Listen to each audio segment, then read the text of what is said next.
Kashmir to Kanyakumari, India is a spellbinding mosaic of culture, tradition, languages and an extraordinary mingling civilization.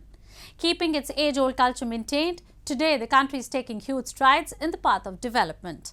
Hello, I'm your host Uzma Jaffrey, and today in our episode of My India, we bring you some of the stories that will give you a glimpse of our country's diversity. Let's begin the show by taking you to the southern state of Telangana to witness the annual celebrations of the Bonalu festival. Observed mainly in the twin cities Hyderabad and Secunderabad, Bonalu is a famous Hindu festival in which goddess Mahakali is worshipped. Take a look. Decked in traditional attires and carrying Bonalu on their head, women in Hyderabad city of Telangana throng to various temples of goddess Mahakali to celebrate the most auspicious Bonalu festival. During this occasion, Mother Goddess is worshipped in regional forms like Maisamma, Pochamma and Yelamma. Some women are even said to face a spell of trance as they dance with balancing pots to the rhythmic beats of the drums in the honor of goddess Mahakali. Reflecting Telangana's rich culture and traditions, the main celebrations of the Bonalu festival are held at city's Mahakali temple, Lal Darwaza, and the historic Akanna Madanna temple at Haribauli. Temple को जाके भगवान को Bonham चढ़ा के अच्छे से pray करते हैं कि हमारे प्रार्थना सुने वो. This Bonalu is Telangana's famous festival. We have so much belief in Bonalu. Everyone believes so much in this god. And Lal Darwaza is very famous in Hyderabad, overall Hyderabad. So we believe so much. A male dressed like Potharaj, who is believed to be the brother of goddess, holds a prominent position in the celebrations. He is represented by a bare-bodied and a well-built man who wears a small tightly draped red dhoti and bells near ankles. He also has a luxurious rub of turmeric and vermilion on his head. He dances to the resounding drums and has the power to lead the ladies who are in trance state. Once the procession reaches the temple, women make offerings of rice cooked with milk, jaggery and many more items, also known as bonum, to the goddess along with vermilion, bangles and sari. Bonum is said to have medicinal values and wards off many diseases. इसलिए बनाते हैं कि नया चावल सब कुछ नया बारिश गिरने से सब कुछ नया आता ना उसके वजह से नया सब कुछ फ्रेश चावल बना के माता जी को नैवेद्य के लिए खिलाते. वो खाने के बाद हम लोग उस चावल स्टार्ट करते खाना. ये एक ट्रेडिशन माना जाता है पिछले सालों से कि एक जमाने में लोगों को तेलुगु में गतरा बोलते हैं जिसको फीवर डिसीज आता है जो सब लोग समझ नहीं आके माता को आके मानते हैं कि माता ये करने से ये सब करने से आपको बोनम बना से बोनम में क्या क्या मिलाते हैं शुगर राइस गुड़ शक्कर बेल्लम सब मिलाते हैं जो मिलाने से टर्मरिक एंड जो नीम ट्री है ना ये सब मिला के जो प्रसाद बनाते हैं ना वो खाने से जो भी डिसीज रहता है ना वो जाता है इसीलिए वो बनाते हैं माता को ऐसा प्रे करते हैं वो जाने के बाद माता सबको ठीक कर देती है. During the processions, a colorful paper structure which is supported by bamboo sticks is also brought and offered as part of the ritual to show respect to the deity. Observed on 3 different Sundays at different places in the twin cities Hyderabad and Secunderabad, the festival's origin traces back to the 18th century and till date it is observed with same enthusiasm. Bonalu in Telangana are a very special festival. They are very typical to Telangana. They are a native festival of Telangana people. So every Bonalu has a lot of history. If you take this Mahakali Bonalu itself, it has a history of over 250 years. When way back in 1843, the police battalion which had gone to Ujjain on a mission, they had prayed for the plague affected people here and it had stopped next day. So the battalion commander had brought back the idol and placed it very much here in front of the police chowki, and since then it has been celebrated. Intended to ward off coronavirus and usher in peace, this annual festival is also considered a thanksgiving to the goddess for fulfillment of vows. India is a country of multi-ethnic culture where people belonging to different religious, cultural and linguistic identities live together harmoniously. Festivals are a great show of people from different backgrounds coming together and participating in each other's festivities. Today we will show one such example from Gorakhpur city of Uttar Pradesh, where Muslims have been preparing cloth bags for Kawad Yatris. India is a country where different religious communities not just reside peacefully but also participate actively in each other's festivities and occasions. Example of this active participation could be easily spotted in different nooks and corners of the country. A similar example was recently seen in Gorakhpur city of Uttar Pradesh, where Muslim families have been preparing cloth bags for Kawad Yatris. कोई दुख कौन सी दिक्कत है भाई, दोनों धर्म मिलकर नहीं काम करेंगे, हिंदू मुसलमान का मुसलमान में को तो कैसे चलेगा, कैसे चलेगा बताइए। हम उनका काम करते हो, हमारा काम करते हो, हमारे जो काम है वो भी करवाते हैं, उनका जो काम हम लोग कोई एतबार पत्ते तो हम लोग सिलते इसको। These cloth bags are decorated with imprints of Lord Shiva and Goddess Parvati on them. Muslim families in Gorakhpur have been making these bags for years. However, due to the pandemic, their businesses was on hold for 2 years. Now that the things have returned to normal, their businesses have picked up pace again. Quantity जो है वो कारीगर के ऊपर depend करती है और कितने हमारे पास कितने कारीगर हैं उस पर डिपेंड करती है। और जहाँ तक रही बात कि कहाँ ये कपड़ा आता है हम लोगों का डायरेक्ट खैलाबाद से, और उसके बाद से कटिंग वटिंग किया जाता है, उसकी छपाई वपाई होती है, फिर अपने कहाँ लोकल कारीगर जो औरतें होती हैं वो लोग आती हैं घर घर से, वो लोग लेकर जाती हैं, सिलती हैं और फिर वहाँ हम लोगों को वापस मिल जाता है। और इसकी कॉस्ट करीब यही 12-13 रुपये कॉस्ट आती है, हम लोग 15 से 16 रुपये में इसको सप्लाई करते हैं आगे। It is the spirit of togetherness that binds people of different religious communities in a common knot of harmony. Now a roundup of some of the major stories that made news recently. American directors Anthony Russo and Joseph Russo held the premiere of their upcoming Netflix thriller film The Grey Man in Mumbai. The Russo brothers have to their credit the highest grossing movie of all time, Marvel's Avengers Endgame, along with 3 other Marvel films. The Grey Man features Indian actor Dhanush, who plays the character of an assassin, Avik San. I'm very excited, very thrilled, and Grey Man is a great action film, and it's come out so well, and I'm so excited. I can't wait for India to watch the film, and the Russos are here, and it's amazing to have them here, and we're all very excited and very thrilled about this whole thing.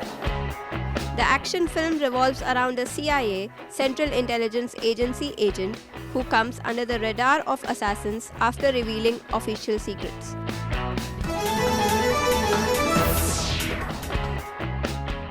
India's sports community hailed Neeraj Chopra after the Olympic javelin champion won the country's first silver medal at the World Championships. Chopra's throw of 88.13 meters was not enough to beat the Grenadian Anderson Peters' effort of 90.54 meters, but it was enough to end India's 19-year wait for another medal at the World Championships. बिल्कुल जी, hunger रहेगा और वो रहना जरूरी है। और मैं बोलना चाहूंगा कि हाँ, मतलब अच्छा है, उम्मीद है सभी गोल्ड की, लेकिन हर बार गोल्ड भी नहीं आ सकता और क्या पता मेडल भी ना आया, ऐसा भी हो सकता है। तो ये स्पोर्ट्स है, मैंने पहले ही बोला हुआ, अप डाउन चलता है, पर हमको अपना जो ट्रेनिंग है या जो भी हमारा काम है वो करते रहना चाहिए लगातार, और मैं करता रहूंगा, वो मैं नहीं छोड़ूंगा और कोशिश करूंगा कि हाँ और इससे बेटर रिजल्ट लेके आऊं। Meanwhile, Chopra's family members and relatives celebrated his win with dance and sweets. At the Gold Coast in 2018, the former junior world champion became the third man to win an athletics gold for India at the Commonwealth Games after sprinter Milkha Singh in 1958 and discus thrower Vikas Gowda in 2014.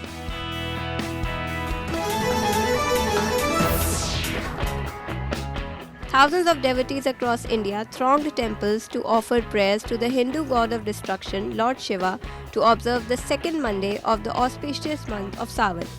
The festivities came after a gap of 2 years owing to the coronavirus pandemic. Shiva temples in the northern holy cities of Haridwar, Varanasi and Prayagraj saw a sea of devotees travelling from afar to get a glimpse of Lord Shiva's idol. ये प्राचीन मंदिर है, ये भोलेनाथ की ससुराल है। यहाँ पे सभी लोग कांवड़िए सभी दूर दूर से यहाँ पे दर्शन करने के लिए आते हैं, यहाँ पे जल चढ़ाते हैं। यहाँ की बहुत मान्यता है। Priests in the central Ujjain city were seen bathing the idol in gallons of milk. Monsoon season in India is associated with Lord Shiva, as it is believed that praying to him during this period would help bring luck and prosperity to the devotees.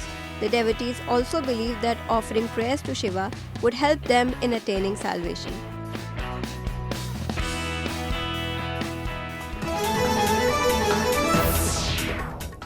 India is a land where Sufism has not only flourished in its true spirit, but has also become a way of integrating different religious communities. The unity of these myriad faiths can be very well witnessed at the dargahs of Sufi saints. So today we take you to Dargah of Baba Ishq Madina Sahib in Visakhapatnam city of Andhra Pradesh that has been serving as a bridge between different castes and communities. Visakhapatnam is a city widely recognized for its rich culture, heritage and history. It is also known as the City of Destiny or the Jewel of the East Coast of India. The city has 3 picturesque hillocks, each with its own religious significance. One of them is the Baba Ishq Madina Dargah or the Dargah Konda Hill, which is visited by people of different religious communities. ये बाबा का दरगाह का बहुत करामत है। हमें हर महीना 4 महीने 5 महीने के बाद आते ही रहते हैं। उनका फातिहा दिलाते रहते हैं। बहुत करामत है बाबा का। हिंदुओं भी आते हैं। इनका कौन उन्होंने मांग लिए तो उनका ज़रूर दुआ आमीन करते हैं। It's been said that Baba Ishq Madina Wali came from Makkah Medina along with some of his followers and settled down on the hill around 600 years ago. It's been said that he appeared in Aurangzeb's dream and purposely summoned him. The dargah has been standing still for the last 600 years amidst all natural calamities like the cyclone Hudhud. मदीने से आके इधर में रुके, अच्छा है ना? से बाबा औरंगजेब नवाब को जो बोलना है औरंगजेब नवाब को बोले तो सब उन्होंने इंतजाम करे। हिंदी लोग आते हैं, तेलुगु आता है, सब जाता आएगा। It's been said that the saint has always worked for the welfare of humanity and the people who visit the dargah gets their wishes fulfilled. India is on an upward slope of development. After the pandemic, many sectors have started picking up pace as business and commerce is flourishing in the country. India's aviation sector is also experiencing rapid growth like infrastructure upgradation and opening up of new airports, which is attracting investors. Have a look. With the growth in India's aviation sector, airport infrastructure in the country is experiencing a boom. New airports with world-class facilities are being constructed, and the existing underserved and unserved airports are getting a makeover, with new terminal buildings to improve regional and remote connectivity. The reforms in the aviation sector started in July 2016 with the announcement of the Regional Connectivity Scheme.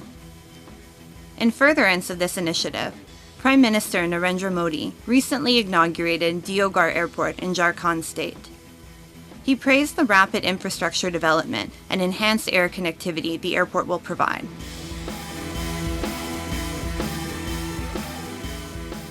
उड़ान योजना के तहत पिछले 5-6 सालों में लगभग 70 से ज्यादा नए स्थानों को एयरपोर्ट, हेलीपोर्ट और वाटर एरोड्रम के साथ उसके माध्यम से जोड़ा गया।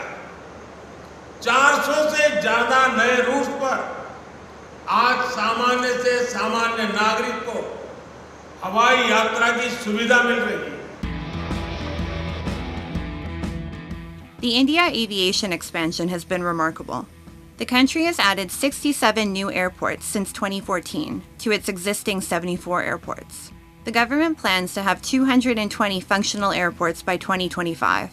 According to the International Air Transportation Association, the air transport market in India is forecasted under the current trend scenario to grow by 262% in the next 20 years.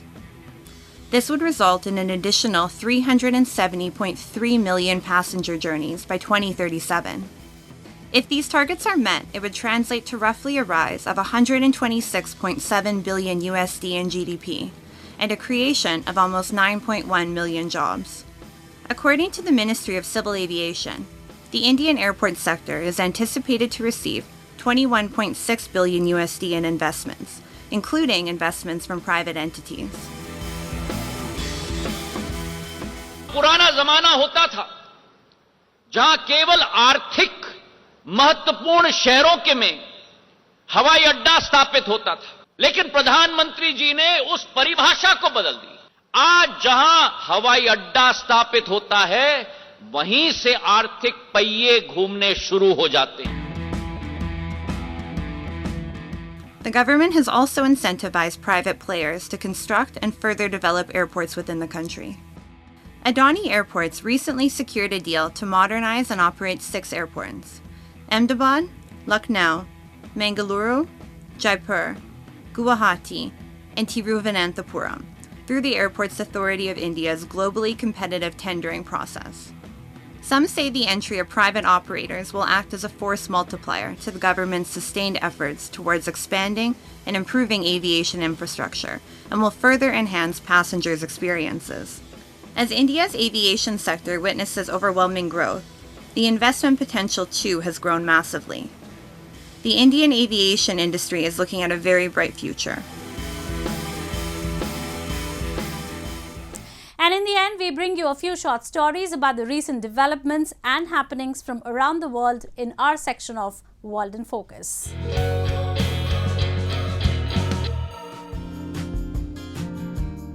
Hyper Edo Haku is an application game that explores Edo.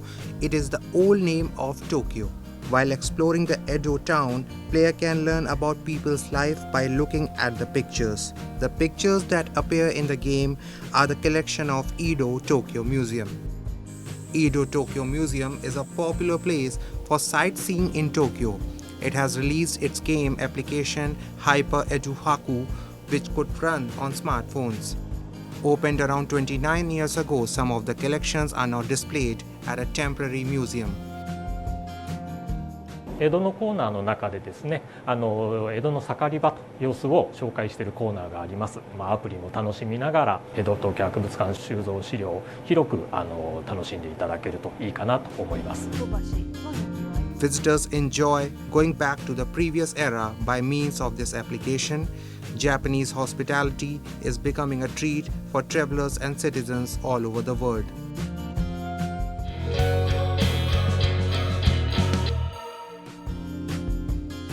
This is the Vinci She robot. It's assisting the surgical team at Tygerberg Public Hospital in Cape Town in removing a cancerous rectal tumor from a patient. With 4 arms that are controlled in real time via an immersive 3D console, it is the most advanced surgical robot in Africa. The Vinci She is one of only 2 such robots in use on the continent. Both of them are found in South African public hospitals in Cape Town. It's currently used mainly for complex urological, gynecological, and colorectal surgeries. The first operation using the robot was performed at Tygerberg Hospital in February 2022. Dozens more have been successfully completed since then. Da Vinci is not the first robot deployed by Tygerberg. In 2020, the hospital introduced Khanya during the peak of the pandemic to help patients connect with their relatives via video or voice call. Lundi Moini is one of the patients who were able to communicate with their family members remotely.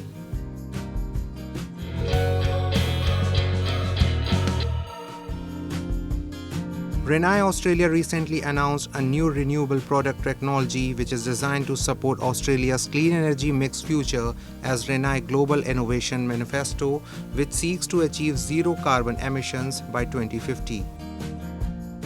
I'm strongly convinced that the invention of the world's first hydrogen-powered residential water heater by Renai and the cooperation from Australian partners will not only help to take Japan-Australia Hydrogen Cooperation to a whole new level, but will open up a whole new golden age in Japan-Australia economic relations. We know that the future of that product development is tied intrinsically into Renai Japan's strength, which is electronics and core competencies in software. We think that with the great support of Renai Japan's IT and R&D network, Renai Australia will remain a very strong player in this market and regionally as a consequence. Renai Australia contributes to development of renewable energy utilization around the world.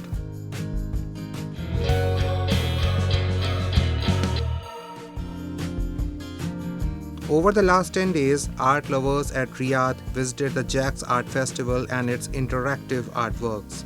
The festival, organized by the Saudi Ministry of Culture, was advertised as a platform to connect international artists through an exhibition including immersive artworks, an extended reality studio, and a 3D experience featuring works of the Italian Renaissance.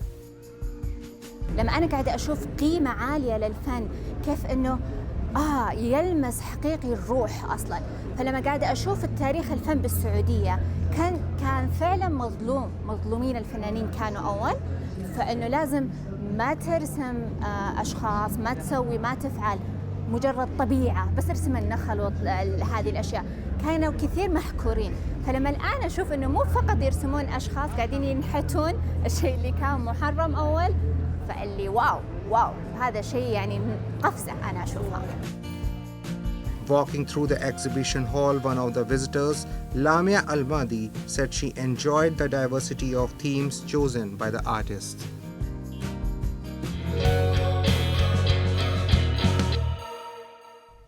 That's all we have for you this week. Your comments and suggestions are important to us. Do give us your feedback at myindia@anin.com. I'm your host Uzma, and it's goodbye from the entire production team.